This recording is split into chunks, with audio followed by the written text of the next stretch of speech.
လူတိုင်းမှာဘဝနှစ်ခုစီရှိကြတယ်တဲ့ဒုတိယဘဝကဘယ်အချိန်စလဲဆိုတော့ကိုယ်မှာဘဝတစ်ခုတည်းပဲရှိတာကိုသိရှိသွားတဲ့အချိန်လက်ခံလိုက်တဲ့အချိန်မှာစတယ်တဲ့ပျော်နေတဲ့လူဟာအရာဝတ္ထုပေါင်း1000ကိုလိုချင်ကြတယ်ဖြားနေနာနေတဲ့လူကြတော့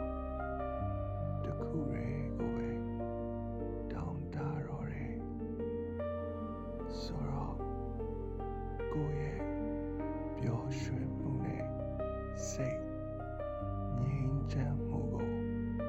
ဖျက်ဆီးနေတာကကိုယ့်ရဲ့မကုန်မခံနိုင်တဲ့